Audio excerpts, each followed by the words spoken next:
What does One Piece chapter 1189 have in store for me today?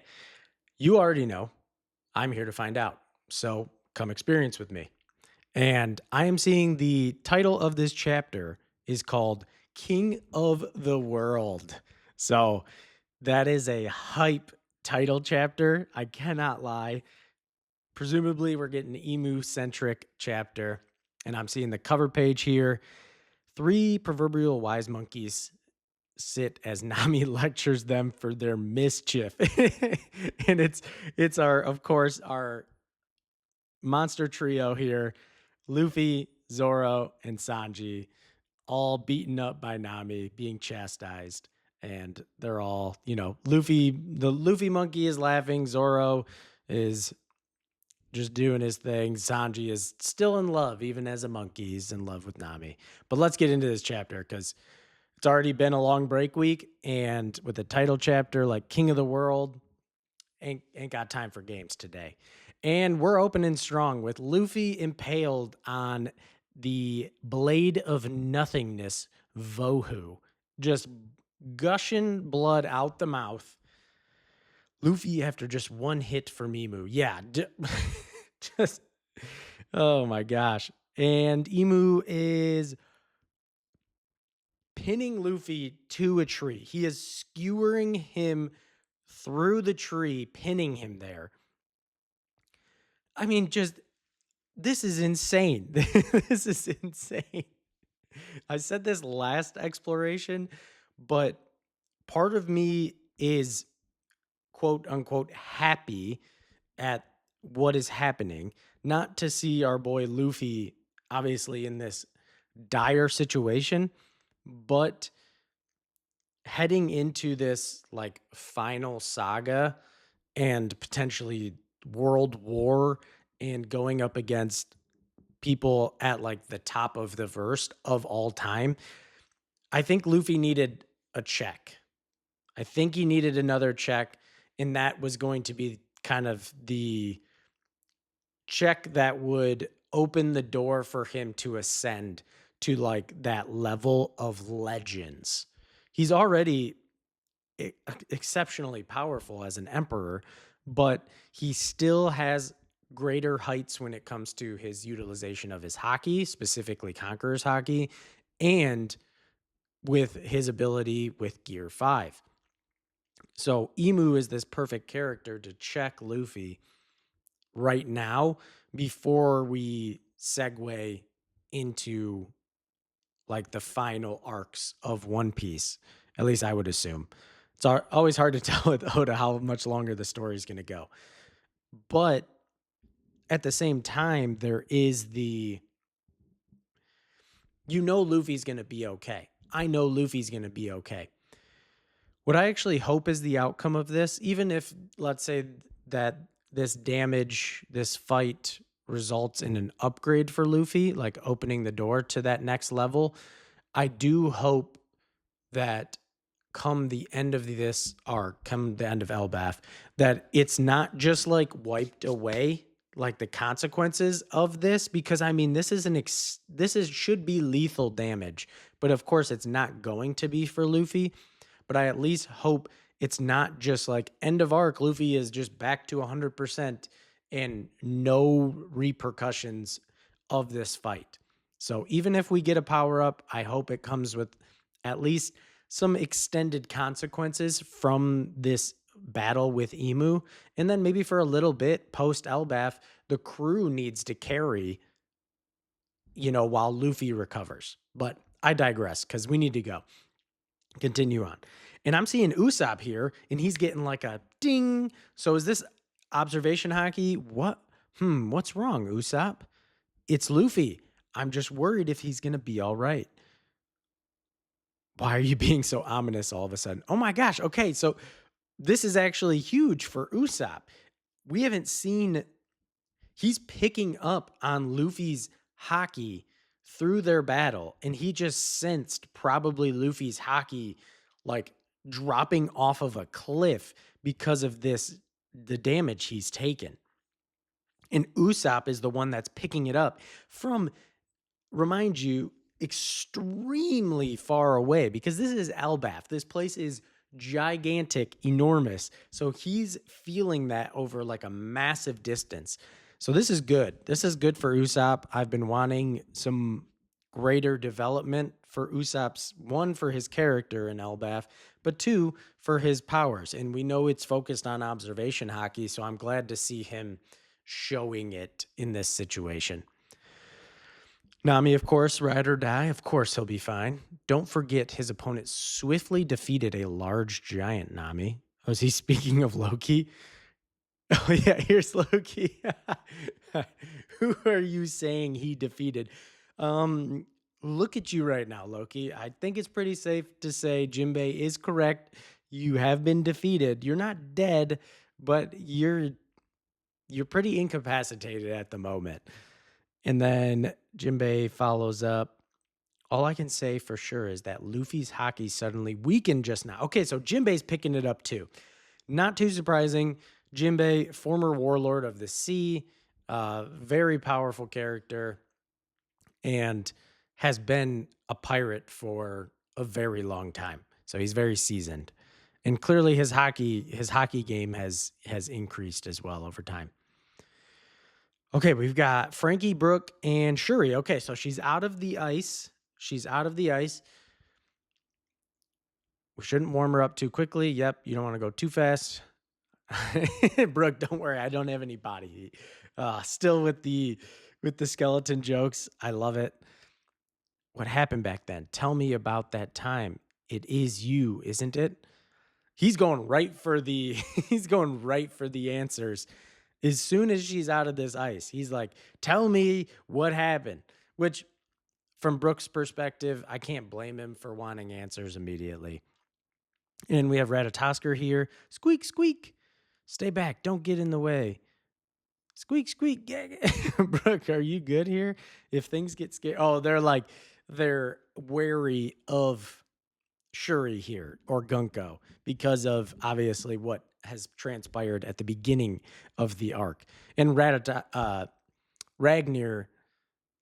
fought against Shuri when Emu was in her body.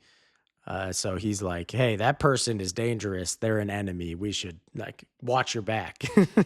And Brooke's like, get out of here. Don't get in the way. And then Harden, we're going too fast. Okay, I'm seeing their ship on some clouds, and they're like going right towards Loki and the group. Ah, oh, no, no, no. Oh my gosh, they landed right on top of Loki. What are you guys doing? Oh, and Chopper. Is that Chopper? I think Chopper uses guard point to basically save uh Gerd, whatever the correct pronunciation is. So they just land on top of a very injured Loki. Harden goes flying, but Chopper saves Gerd. Guard the point. What are you guys doing here? Harden, Gerd, Chopper. Thank you, Chopper-kun. You're so cute and reliable. Praise like that doesn't make me happy or anything, you jerk. Yep, Chopper loves to get some praise, but he's always going to fight against it. I need to hurry. Loki, let me see those wounds. There's blood everywhere. This is bad. You guys will make my injuries worse. What did you come here for? That's like, oh my God, there's blood everywhere. Yes, he was already injured, but then you guys landed on top of him with a ship. Howard in here. It's a waste for you to make a stand here. Oh, this is Yarul is speaking to Harden. Presumably when okay, all this stuff with Zaza, and he's telling him, go back up, Loki. But the kids, even if we rescue the children, it'd just be a temporary reprieve. Their goal is totally subjugate Elbaf by force. Do you really think this is a position they just decided on at the Reverie? That can't be the whole story, right? That man is likely at the heart of this. Yeah, talking about Emu. Like this wasn't a decision made by the council of, the kings of the world at the Reverie. This is a singular decision made by Emu. Loki, do you have any idea who that guy is? Yeah, sort of. Yeah, he's got a much better picture of who that is now from their fight. And we are cutting back. Okay, yes. I was curious because we cut away from Luffy and Emu, but the title of the chapter is King of the World. So I was like, we got to get back to Emu. And I'm seeing Emu summon another sword, another blade out of his omen ring behind him. Wheeze, wheeze. Yeah, Luffy is rough right now. This sword feeds on life force. So the same, similar to the Blade of Nothingness, Vohu, or is he speaking about Vohu's power from last chapter? That is a sweet sword. Much more like the last one looked more like a saber, like a pirate saber with the rounded guard. But this one looks like a sword from like the era of knights. It looks like a traditional broadsword. It's sweet. Monkey D. Luffy. Such a detestable name to Moo. And yet thou hast two elder siblings who go by different names. Okay, so talking about Ace and Sabo. Okay, so this blade, do all of the blades he's summoning out of his omen ring, do they all have the power to feed on life force? Because we saw Vohu drain out all of the life force from the trees surrounding him. But then now we're seeing with this new blade that doesn't have a name yet, he's holding it near a tree, and the tree is not only is it's just like completely withering away. So it's draining it completely. A brother slain by the Navy. Luffy is huff, huff. He's bleeding. Like he literally can't do anything right now. Luffy's done. Someone's got to come save him.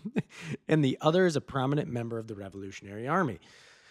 Yeah, you had a run in with Sabo at the Reverie. Sabo tried to hit you with that, the rook check, and you just ate the flames. It didn't do anything. But let's continue. Yo, what is happening? He's stabbing Luffy again. Pierces him straight through the torso. Fragorock. Fragorock? To me, that sounds Norse. Doesn't that kind of sounds like a Norse? Because I immediately thought of like Fragorock, Ragnarok, but I don't think that's necessarily it. But that sounds kind of like a Norse name to me. I could be totally wrong, but he's stabbing Luffy again. This should kill Luffy. Luffy should be dead because not only is this piercing Luffy's body and his vital organs, they also are blades that drain life force. So the attacks physically themselves should already be fatal. And then on top of it, these should be actively draining the remaining life force out of Luffy, which is also, to point out, one of Luffy's greatest attributes is his life force. The fact that he will just continue to get up, get up, get up. It doesn't matter how many times you beat him, knock him down. His persistence in his life force is what is so exceptional for Luffy. And these swords essentially counter that exactly. What is going to happen though? He literally, how is he going to get healed from this? What an ill-mannered trio of siblings. Yeah, exactly. At least for for Emu, he must be the one that we spoke of Oh, okay. We've cut away back to Loki answering the question of Hiruden if he knows who he is. And Loki said he has an idea. He must be the one that we spoke of. Red hair mentioned him back then. Okay, and we're flashing back to post fight with Harold after he was being taken over. After Loki ate the Nidhogg devil fruit and killed Harold. With this ability, I'll make sure Pops and those soldiers have no regrets. Okay, so this is when Loki is going to like set out to sea for revenge against, who did this to Harold. Hold on, Loki. I know you're angry, but you can't do that now. What are you talking about, red hair? This is great. Oh, I just want to pause. This is amazing exposition, and I'm super excited for it because this is what I feel like a lot of us were really curious about at that time. Like, how much information did Shanks share with Loki before he set out? And the whole situation around Shanks like capturing Loki also and then bringing him back, like, so there's a lot of unanswered questions, and I wanted to know how much information did Shanks actually relay to Loki, and it seems like we're getting it. So what are you talking about, red hair? Are you really going to stand in my way when I want payback for my dad? I considered Harold a friend. I'd like nothing better than to avenge him too. Exactly. But you have to think clearly. The government just attempted to take over Elbaf. Your priority should be to prepare for war. Exactly. Yes, this is great. Thanks. Shanks Shanks is thinking strategically, and he's also thinking more long term. He's not just playing off of his emotions of wanting revenge, whereas that's what Loki is doing. He's thinking about the bigger picture and the fact that they just tried to take over Elbaf, meaning there could be further intervention coming. So they should prepare accordingly, not just head out to sea and just try to fight the world government by yourself. Like, that's not a good plan. Huh? A full on war with the world government? That's not what I have in mind. This is personal. Dad and those men have regrets I need to lay to rest. I'm talking about revenge on the ones responsible. And just who is that? Who's your target? Great question. All those world government bastards. Yeah, the whole government. Like, bro, what are you gonna do? Oh, the one who tried to use Harold is the king of the world. There it is. The line has been dropped. The king of the world. Shanks, of course, from his time in the Holy Land and getting a Shallows covenant, he also would be aware of Emu's existence. What are you saying, Shanks? The world government has no sole ruler. It contradict everything they stand for. Exactly. That is the point. Hey, Shanks. Oh, is that Scopper? Hey, Shanks. Like, that he's dropping this knowledge? It's okay if you don't believe me. Loki's laughing, literally laughing. Haha, if there's a secret king, I can just take his head and be done with it. I don't think so, Loki. You just got your devil fruit, first of all, and Emu is unbelievably powerful. Even if you make it to the Holy Land, the king's power is immeasurable. Yes, okay. Shanks knows. He knows he's not just a figurehead. He knows Emu is immensely powerful. Or to put it to Shanks's word, his power is immeasurable. That's crazy. And that's if you can make it there. Yeah, true. The God Knights, you got to get through a lot of the Navy too. There is someone who managed it once. Is he talking about Rocks? Yeah, there's Rocks. Yeah. Davy D. Zebek. He doesn't say that, but we know. We know. We don't need to rush into this fight just yet. Yeah, see, Shanks is thinking long term. He's like, he knows that it's not just we're gonna blitz in there, guns blazing, sword swinging and be able to actually take out Emu. Like, it's just not going to work. Shut it already. You don't get to boss me around. I don't care where that prick is hiding. I'll destroy everything in my way. Yeah, Loki was not going to listen to reason. I mean, it's his character. He's not the pragmatic type. He operates much more off of emotion. Don't do anything stupid, Loki. And we're flashing back. Those few years I left the country, I wasn't even able to make it to him. True. If the king of the world really has come out to play, this is the perfect chance. Yeah, perfect chance. You're so simple minded. Yeah, true. Hiruden, check him. Say what? But I have no objections in this case. I'm going to take him down, our father's enemy. Okay, let's go. So, is this presumably Hiruden is going to play a pretty big role when it comes to the story and specifically for the Giants. My assumption is he is actually going to be the one to become the next king of Elbaf, not Loki, because Loki, he doesn't show any interest in that title, in that position. But Hiruden has a very like altruistic goal when it comes around the Giants. And then on top of it, he is part of the Straw Hat Grand Fleet. So I don't know. Yeah, Hiruden seems like the one who's going to end up leading the Giants. And my assumption is Loki somehow is going to end up leading the Galila frozen ancient giants or giants, the shipwrights that are frozen on Punk Hazard, because he has the power that Rox was talking about that was necessary to be able to lead those frozen giants. But it is too simple, guys. You're not just going to be able to just take them out. This is an unreal conversation. Jinbei, you are correct. This is literally shattering your concept of what your world operates off of when it comes to the government. If the world has a king, then what role do the five elders serve? They are just servants. They are just Emu's personal servants. I just told you not to get in the way.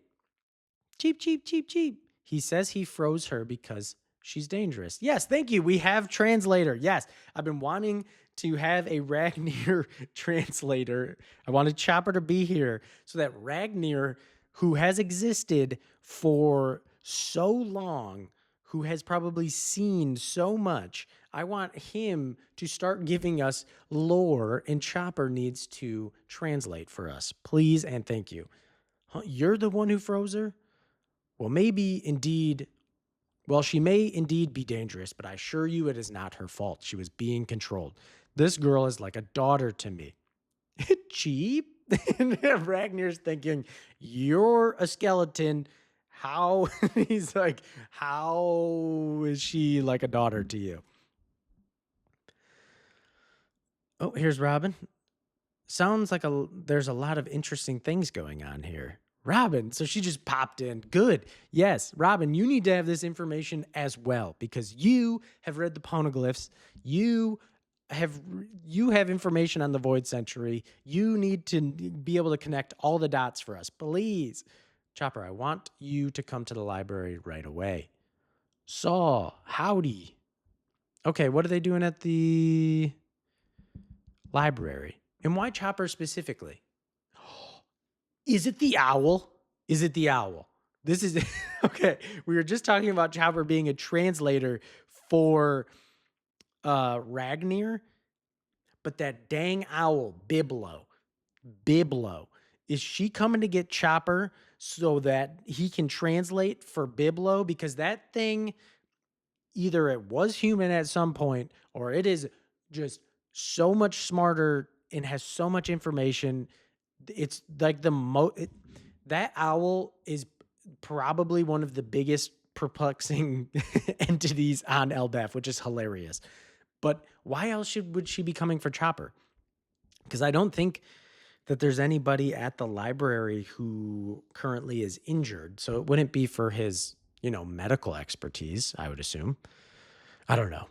Okay, we're cutting back. This is like we're jumping around. Then this is very more normal Oda fashion for chapters anyways. Next is he's summoning another weapon and it is an axe. I'm seeing it coming out. Oh my. Apologies, but this is the next blade thou must suffer. Apologies. Okay, so he doesn't, when he's summoning these blades, he's not choosing them because he is surprised. Next is, and then he's like, oh my, look at this one. Sorry, it's this one. That's not good. That's not good. How unfortunate. The third one up is Jingtian. Jingtian. That's Chinese. Is that like a Chinese mythology, some Chinese mythology here going on? Because so far we've had Nemesis, which is Greek mythology. Then we had Graham, which is also Graham, I believe is that English? Is that like Western mythology? Graham. I think that was like a legendary blade used by someone in mythology. Or no, Graham. I think that might be Norse. I think that might be have used by someone in Norse mythology. Sorry, there's a lot. My brain's going all over the place. But then there was Stigma. I don't know what Stigma would be, but it was the blade of hatred. So you had blade of judgment, Nemesis, blade of wrath, Graham, blade of hatred, Stigma, blade of nothingness, Vohu. You had Fragorok, right? But we didn't get to see what that was like. Blade of Fragorok, yeah. We don't know what the blade was. And then this one is Jingtian.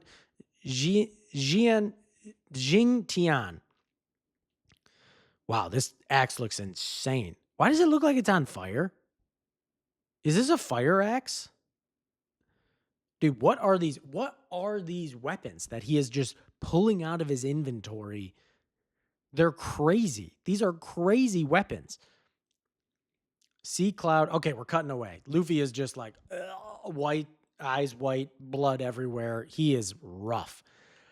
Sea Cloud Port, Western Village. Okay, this should be Zoro and Summers. King of Hell, 3-sword dragon, 103 mercies. Okay, so we're already King of Hell going in. Summers is and he has like a huge sword. Dragon damnation. Graham? Wait, Graham. Look, Emu already used that. Wait a second. Did he give it to Summers somehow? Like through the Omen Ring? How the heck?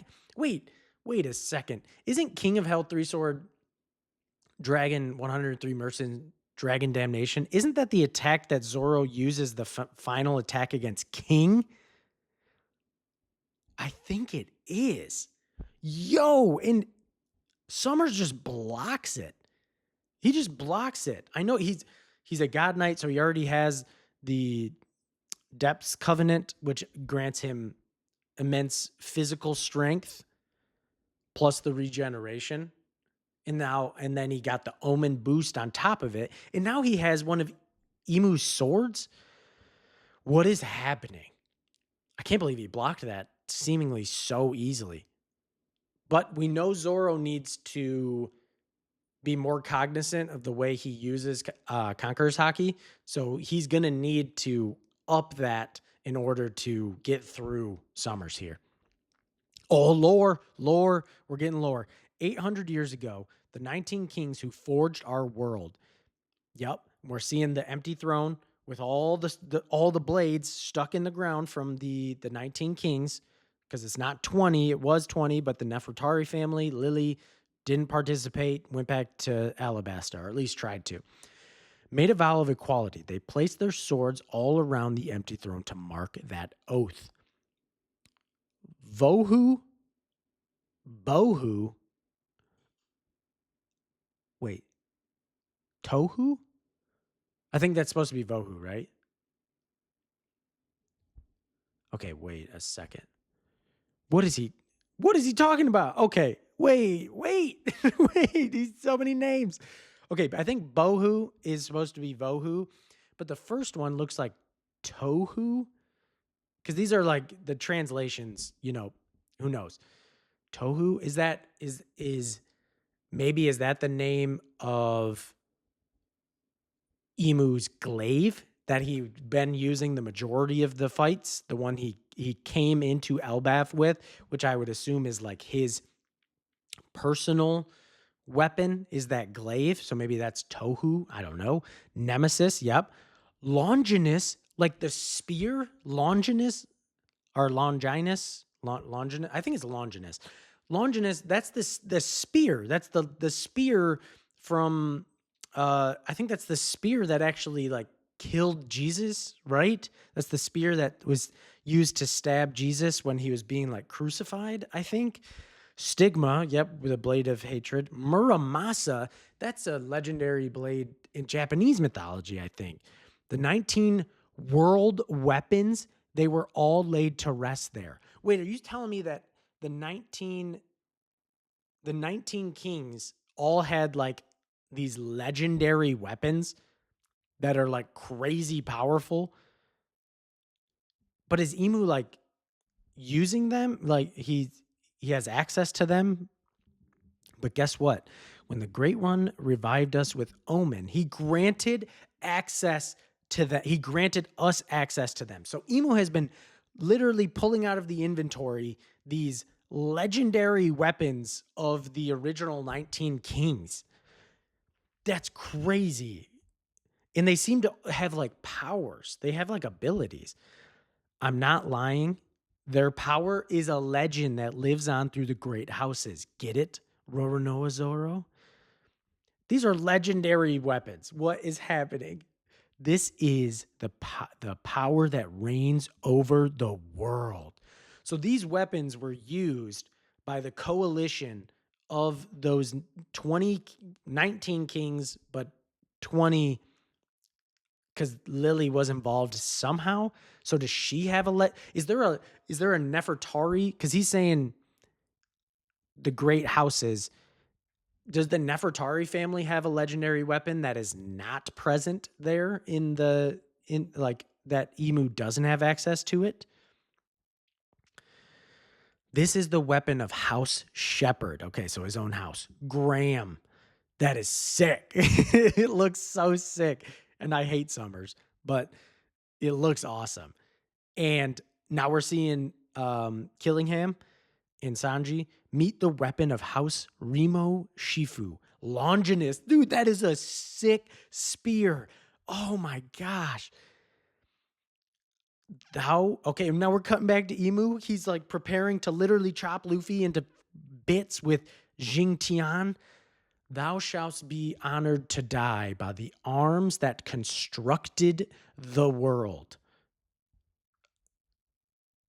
And Luffy, like, and we're seeing someone run. That's crazy. These weapons are nuts. Oh my gosh, it's Scopper. Let's go. The Mountain Eater. Axe versus axes. Yes, he blocks it. He actually blocks it. And Emu, not surprised, but oh my gosh. So he double blocked. The left wing of the Pirate King has arrived, not returned, arrived. And the tree behind him that Luffy is attached to gets cut into pieces. So maybe that'll be the way that Luffy can actually like get some help, you know? So now he's not stuck to that tree. He can be like transported to someone who can help him while Scopper stalls. Stalls. Oh my gosh. No break next week. No, Oda, what is going on? No. Why is there a break? We just came off a break. And there's so much happening. And there's these fights, Oda. These fights. I'm dying to get these fights. Oh my gosh. Okay, chapter 1189. End. What in the world is this chapter? Wow, that was a hefty one. I know that that probably took a long time. Um, oh, okay. So here's some like I'm seeing some chapter notes. Longinus, the spear that had impaled Jesus Christ. Okay, so I was right. Kanji, spear of holy life. Graham, the sword used by Sigurd. Okay, Sigurd, uh, Norse mythology, used to kill the dragon Fafnir in Norse mythology. Kanji, sword of rage. Jing Tian, a headless axe wielding Chinese god. Okay, so it was Chinese. I was right. Persists on fighting the supreme divinity even after his own decapitation. Kanji, divine executioner's axe. Others, Fragarak, a magical sword of Irish mythology. Kanji, sea god sword. Whoa, wait a second. Sea god sword? So is that tied somehow to the actual sea god in One Piece mythology? Like this the sea god actually existed and it was a person and potentially one of the original 20 with Emu, and they wielded Fragarak or the sea god sword? Tohu Wabohu. So that was one. The formless void which God formed the universe from in the Hebrew Bible. Kanji, sword of disorder and sword of the void. Okay. Nemesis, kanji, sword of heavenly punishment. Stigma, kanji, sword of hatred. Muramasa, the legendary Japanese swordsmith. Okay, so Muramasa wasn't a sword itself, it was the legendary swordsmith. Wow. This chapter is stacked with juiciness. Oh my gosh. Okay. Well, that is the exploration. What a chapter. I'm so upset that there's a break next week. But at least this chapter gives us a lot to chew on. Like a lot to chew on. The weapons of the 19 Kings, the potential of a legendary weapon being out there from the Nefertari family because of Lily. I mean, wow. The fights with Zoro, Sanji, Luffy is just in an absolutely horrid situation. I really don't know how he's going to recover from this.